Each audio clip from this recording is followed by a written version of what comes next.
बचपन का शौक समझ निक्की के घर वाले उसका एडमिशन फेंसिंग कोचिंग में करा तो देते हैं, पर कुछ सालों बाद वही शौक जब उसका जुनून और सपना बन जाता है तो सब उसके खिलाफ हो जाते हैं। और लड़की के हाथ में तलवार दो ना, अब मैडम तलवारबाज बनना चाहती है। बच्ची का शौक समझ दाखिला करवा दिया, क्या पता था ये सब देखना पड़ेगा। अरे बहुत हो गई तलवारबाजी, आज से तू सिर्फ रसोई और बेलन देखेगी। पर मम्मी पापा, फेंसिंग भी फुटबॉल और क्रिकेट की तरह एक स्पोर्ट है। थोड़ी और प्रैक्टिस के बाद मुझे स्टेट, फिर नेशनल और फिर इंटरनेशनल खेलने का मौका भी मिल सकता है। निक्की की बात से भड़के हुए घर वाले आगे कुछ सुने या समझे बिना उसके घर में रहने का ऐलान कर देते हैं, जिसके कुछ हफ्तों बाद निक्की की आयुष के साथ शादी हो जाती है। ससुराल पहुंचने के कुछ दिनों बाद बहुत हिम्मत के साथ निक्की फिर वही फरियाद लिए इस बार अपनी सास के पास जाती है। मम्मी जी, क्या मैं कोचिंग दोबारा शुरू कर सकती हूँ? कैसे कोचिंग? तेरे मम्मी पापा ने तो हमें किसी कोचिंग या पढ़ाई के बारे में नहीं बताया। वो पढ़ाई नहीं, फेंसिंग की कोचिंग है। अरे देख, अपने अंग्रेजी के बड़े बड़े शब्द ना मुझसे ना बोला कर, सीधे सीधे बता कि ये फेंसिंग है क्या। मम्मी पापा के साथ अपने एक्सपीरियंस के बाद निक्की कोई रिस्क ना लेते हुए सास से झूठ बोल मंजूरी ले लेती है और इसी के साथ निक्की के सपनों की दुनिया शुरू हो जाती है, जिसमें अब वो सुबह उठ जल्दी जल्दी घर का सारा काम खत्म करके ज्यादा से ज्यादा समय अपनी फेंसिंग प्रैक्टिस में बिताने लगती है। इसी तरह महीने बीत जाते हैं। वाओ, आई कांट बिलीव, जो सपना एक बार नामुमकिन लग रहा था, आज मैं उससे सिर्फ 2 हफ्ते दूर हूँ। निक्की, तुम बहुत अच्छा कर रही हो, बस अपने फॉर्म को खराब मत होने देना और नेशनल्स का मेडल तुम्हारे गले में आना पक्का है। इस बात को सुनकर निक्की नेशनल गेम की खुशी में झूमती हुई जैसे ही उस शाम घर पहुंचती है तो आयुष को पैर में प्लास्टर के साथ सोफे पर बैठा देख परेशान हो जाती है। ये क्या, कैसे हुआ? किसी ने मुझे फोन क्यों नहीं किया? ऑफिस से आते हुए रास्ते में किसी ने टक्कर मार दी, इसलिए बहू कल से इसके ठीक होने तक तू कोचिंग से छुट्टी ले ले, डॉक्टर ने पूरा बेड रेस्ट बोला है। पति की हालत और सास की बात से हैरान परेशान निक्की आगे कुछ बोले बिना अपने कमरे में चली जाती है। अब मैं क्या करूंगी? दोनों तरफ मेरी जिम्मेदारी है, अगर एक भी पूरी नहीं की तो लाइफ में दोबारा सुकून की सांस नहीं ले पाऊंगी। सच बता दूं क्या? नहीं, अगर इन्होंने भी घर में कैद कर लिया तो बचा कुचा मौका भी खो दूंगी। भगवान, आपने मुझे कहाँ फंसा दिया? मन ही मन ये सब सोचते हुए निक्की घर के काम और पति की सेवा में लग जाती है। इसी तरह 1 हफ्ता बीत जाता है।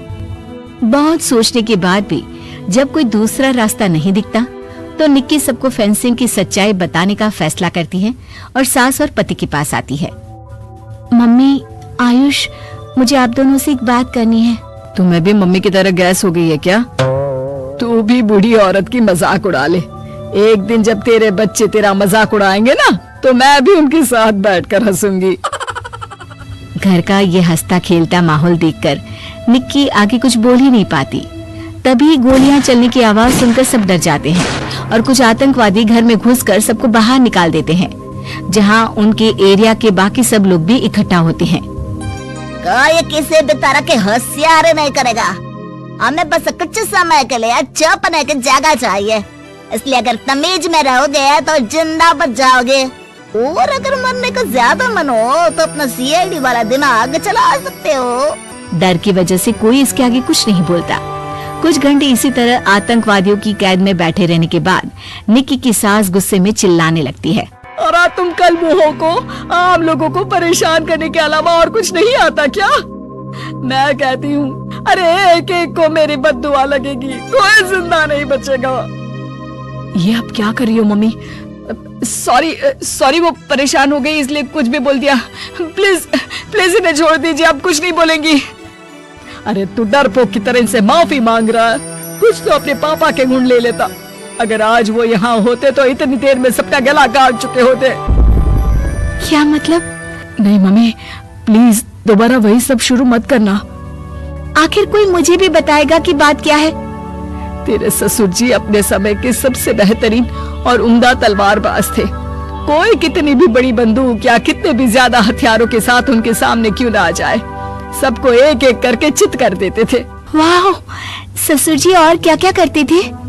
निक्की का इंटरेस्ट देख सास उसे ससुर जी और उनकी तलवारबाजी की कहानियां सुनाने लगती है, जिन्हें बहुत देर तक सुनने के बाद अपने आप को रोक ना पाते हुए निक्की आखिर उनसे तलवार के बारे में पूछ ही लेती है। मम्मी जी, क्या पापा जी की वो तलवार आज भी आपके पास है? अरे इन्होंने अपने बेटे से ज्यादा उस तलवार से प्यार किया है तो फेंक कैसे देती, संदूक में संभाल कर रखी है। आयुष की बात सुन निक्की की आंखें चमक उठती हैं और वो सब कुछ भूल तलवार निकालने की बात कर बैठती है, जिसे सुन बाकी दोनों की आंखें फट जाती हैं। क्या बोला, जरा फिर से बोल। क्या कहानियां सुनकर तुम भी अपने आप को झांसी की रानी समझने लगी?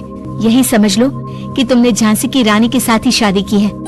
ओ मोहतरमा, जरा सपनों की दुनिया से बाहर निकल आओ और शांति से बैठ जाओ, आई बड़ी झांसी की रानी बनेगी। माहौल की गंभीरता और सास आयुष का रिएक्शन देख निक्की के पास उन्हें सच्चाई बताने के अलावा और कोई ऑप्शन नहीं बचता, इसलिए वो बिना कुछ सोचे समझे और देर किए उन्हें पूरी सच्चाई बता देती है, जिसे सुन दोनों भौंचक्के रह जाते हैं।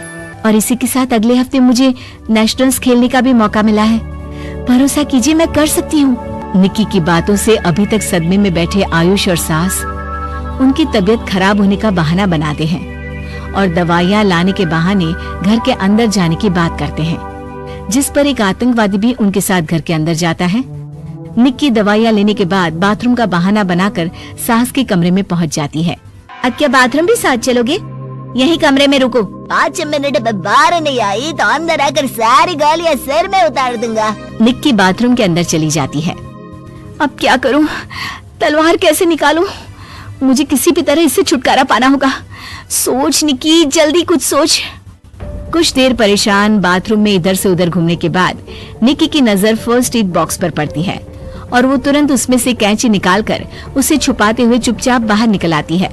हो गया तुम्हारा सारा नाटक खत्म, अब चुपचाप ये दवाइयाँ उठाकर बाहर चलो। ऐसा बोलकर जैसे ही आतंकवादी मुड़ता है, निक्की तुरंत उसकी गर्दन पर कैंची से वार कर देती है और उसकी बंदूक हाथ में लिए संदूक से तलवार निकालने लगती है, जिसके कुछ देर बाद वो घर के पीछे वाली खिड़की से बाहर निकलकर छुपकर एक एक करके सब आतंकवादियों पर वार करके उन्हें घायल कर देती है। अब सारे पब्लिक की कैद में आ जाते हैं। ये सब देखकर आयुष और सास के साथ सारे लोग दंग रह जाते हैं। सास का सर गर्व से ऊंचा हो जाता है। मेरी बहू सिर्फ नेशनल्स नहीं, इंटरनेशनल भी खेलेगी। हाँ।